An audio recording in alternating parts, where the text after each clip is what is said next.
দেশের বিভিন্ন এলাকায় বৃহস্পতিবার বৃষ্টি হলেও চুয়াডাঙ্গা, মেহেরপুর, রাজশাহী, পটুয়াখালী সহ কিছু জেলায় বৃষ্টির দেখা মেলেনি। তীব্র তাপপ্রবাহ থেকে রক্ষা পেতে কোথাও চলছে সতর্কবার্তা দিয়ে মাইকিং, কোথাও বিশেষ প্রার্থনার আয়োজন।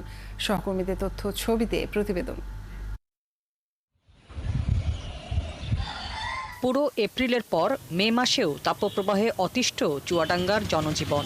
ঢাকা চট্টগ্রামের কয়েক এলাকায় বৃষ্টি হলেও এই অঞ্চলে বৃষ্টি নেই। অবশ্য 6 থেকে 12 মে পর্যন্ত থেমে থেমে হালকা বৃষ্টির পূর্বাভাসও দিচ্ছে আবহাওয়া অফিস। তবে এর আগে পর্যন্ত গরমের দুর্ভোগ পোয়াচ্ছেন সাধারণ মানুষ। এই রোদে খুবই কষ্ট আছে। আগে যেমন বেচা কেনা হইতো, এখন আর অতটা বেচা কেনা হয় না। মানুষজন রোদে বেড়াচ্ছে, মানুষের হাতে টাকা পয়সা নেই, আমাদের বেচা কেনা করে। প্রচণ্ড তাপপ্রবাহ থেকে রক্ষা পেতে ও বৃষ্টি চেয়ে বিশেষ নামাজ আদায় করেছেন মেহেরপুরের গাংনীর মুসল্লিরা। শুক্রবার সকাল 10টায় গাংনীর পশ্চিম মালসাদহ গ্রামের পশ্চিমপাড়া ফুটবল মাঠে বিভিন্ন বয়সী মুসল্লিগণ 2 রাকাত নামাজ আদায় করেন। টানা তীব্র তাপপ্রবাহে বিপর্যস্ত হয়ে পড়েছে রাজশাহীর মানুষের জনজীবন। সপ্তাহ জুড়ে এ অঞ্চলের তাপমাত্রা রয়েছে 41 ডিগ্রির ওপরে। প্রচণ্ড এই গরমে হিটস্ট্রোক সহ অন্যান্য রোগমুক্ত থাকতে করণীয় জানিয়ে নগর জুড়ে চলছে মাইকিং। দেয়া হচ্ছে গরম থেকে রক্ষার সতর্কবার্তা। গরমে কাজ করা যাচ্ছে না, প্রচুর গরম, রোদের তাপ। এখানে বাতাসের দিন আসছে, এখানে বাতাস নাই, এখানেও বাতাস নেই, এখানেও গরম, খুব গরম। দক্ষিণের উপকূলীয় জেলা পটুয়াখালীতেও বইছে তাপপ্রবাহ। ভ্যাপসা গরমে অস্বস্তিতে খেটে খাওয়া মানুষ। তবে স্বস্তির খবর দিয়ে আবহাওয়া অফিস বলছে 2-1 দিনের মধ্যেই পটুয়াখালী সহ বরিশাল বিভাগের কোথাও কোথাও ঝড়ো হাওয়া সহ বৃষ্টি হতে পারে। হাসিবা আলী বর্ণা, 71। আজকের তাপপ্রবাহের আরো খবর জানাতে আমাদের সাথে যশোর থেকে যুক্ত হচ্ছেন সহকর্মী এস এম ফরহাদ এবং মেহেরপুর থেকে আসিফ ইকবাল। শুরুতে জানবো যশোরের খবর। ফরহাদ, অনেক জেলায় বৃষ্টি হচ্ছে, কতদিনও হয়েছে। আপনার জেলায় সেই সম্ভাবনা আছে কিনা জানাবেন, এবং আজকের তাপমাত্রা কত এবং কি বলছে আবহাওয়া অফিস? এই মুহূর্তে আবহাওয়া বা কথা বলছেন যে 33 ডিগ্রি সেলসিয়াস তাপমাত্রা বিরাজ করছে। অর্থাৎ কিছুক্ষণ আগে যশোরের মানুষ কিন্তু মনে একটু তাদের খুশির সংবাদ এসেছিল। অর্থাৎ সকালবেলা, আজ সকালে কিন্তু প্রায় 20-25 মিনিটের জন্য মেঘ মানে মেঘ ছিল আকাশে এবং মানুষ বেশ খুশি হয়েছিল। কিন্তু কিছুক্ষণের ভিতরে আমরা দেখেছি যে আবারও কিন্তু রোদ ওঠা শুরু করছে। অর্থাৎ মানুষের যে আশাটা করেছিল বৃষ্টি হবে, সেটা কিন্তু আর হচ্ছে না। আমি কিছুক্ষণ আগে আবহাওয়া অফিসে কথা বলেছি। আবহাওয়া অফিস যেটা বলছেন যে আজকে আসলে বৃষ্টি হওয়ার কোনো সম্ভাবনা তারা দেখছেন না। অর্থাৎ এই যে টানা প্রায় 20 থেকে 22 দিন এই যে তাপদাহ, এই তাপদাহ কিন্তু যশোরের মানুষ স্বস্তিতে নাই, ভালো নাই, এটা বলতে পারি। এর পাশাপাশি অনেকেই কিন্তু সদর হসপিটালে ভর্তি হয়েছেন।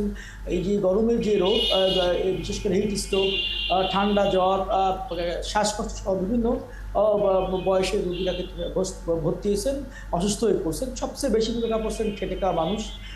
তারা আসলে আধা ঘন্টা বা 1 ঘন্টা কাজ করলে তাদের বিশ্রাম নিতে হচ্ছে এবং অসুস্থ হয়ে পড়ছেন। আরেকটি বিষয় আপনাকে আমি জানি রেখে, আপনি জানেন যে আমার যশোরে প্রায় 60,000 হেক্টর জমিতে ধান চাষ হয়েছে এবং ধান যে কাটাটা ইতিমধ্যেই কিন্তু প্রায় 70 ভাগ ধান কিন্তু ইতিমধ্যে কাটা হয়ে গেছে, এখনও 30 ভাগ ধান কাটা বাকি আছে। অর্থাৎ আমরা এই প্রচণ্ড গরমে আমরা দেখেছি যে যারা ধান কাটছেন কৃষক, বিশেষ করে বিকালবেলা এবং রাতের বেলায় তারা ধান কাটছেন এবং কৃষকরা যেটা বলছেন যে আর কিছুদিন থাক, অর্থাৎ আর যদি সপ্তাহখানিক সময় পাওয়া যায়, বৃষ্টি যদি না হয়, সেই ক্ষেত্রে তাদের ধান কাটার সেই সুবিধাটা হবে। আরেকটি বিষয় আপনি জানেন যে এই যে টানা তীব্রদাহে যে ক্ষতি, সেই ক্ষতিটা যশোরের কৃষি এবং মৎস্য সেক্টরে পড়েছে। আমরা একটু কথা বলবো। এই মুহূর্তে স্কুল তো আজকে বন্ধ, আমরা এখন কথা বলবো শিক্ষকের সাথে, তিনি একজন স্কুলে আসেন। গরমের সার্বিক পরিস্থিতি যদি বলতেন। গরমের সার্বিক পরিস্থিতি, যশোরের অবস্থা তো আসলে অত্যন্ত গরম এবং যশোরে প্রায় 40 বছরের ইতিহাসে যশোরে এরকম গরম কোনো সময় আমরা দেখি নাই। এবং সার্বিকভাবে স্কুল, কলেজ, মাদ্রাসা, কারিগরি শিক্ষা প্রতিষ্ঠান সবই বন্ধ আছে এবং গরমের তীব্রতা যদি একটু কমে যায়, শিক্ষার্থীরা অধীর আগ্রহে অপেক্ষা করছে কখন স্কুলে যাবে। কারণ পবিত্র মাহে রমজান এবং ঈদের পরে স্কুল আসলে আমরা খুলতে পারিনি।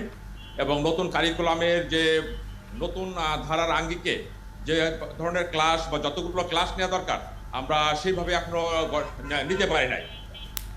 শুনছিলেন যে একজন শুনছিলাম শিক্ষক বলছেন যে তাপপ্রবাহ কমে আসলে শিক্ষার্থীরা অনেকটা স্বস্তি পাবে। ফরহাদ, আপনাকে অনেক ধন্যবাদ। আপনি থাকুন আমাদের সাথে। আমরা এবার মেহেরপুরের খবর জানতে চাই। যুক্ত আছেন আসিফ ইকবাল। আসিফ, জানাবেন যে মেহেরপুরে আজ তাপমাত্রা কত এবং তাপপ্রবাহে মেহেরপুরের জনজীবনে কতটা প্রভাব পড়েছে?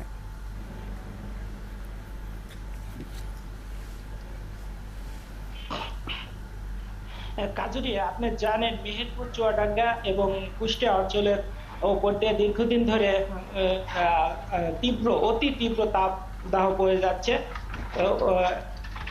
তাপদাহের কারণে সবচেয়ে বেশি বিপাকে যারা গেছে তারা হচ্ছে শ্রমজীবী, খেটে খাওয়া মানুষ, দিনমজুর এবং কৃষকরা।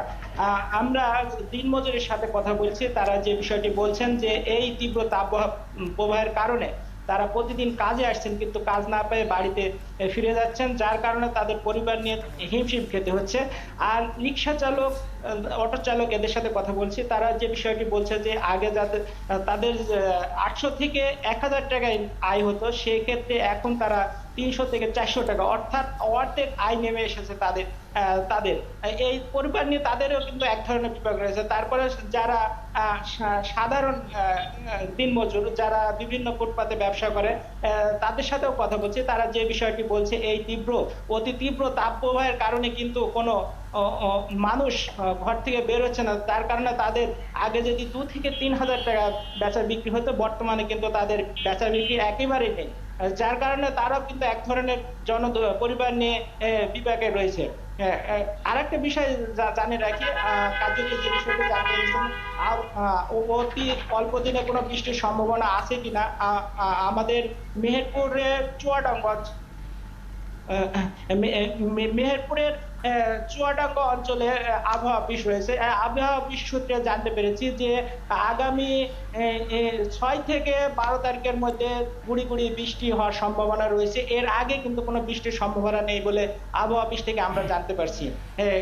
কাজুরি, তার মানে এখনই বৃষ্টির সম্ভাবনা নেই। আসিফ ইকবাল ছিলেন আমাদের সাথে যুক্ত এবং যশোর থেকে ফরহাদ ছিলেন, যারা ছিলেন তাপপ্রবাহের খবর।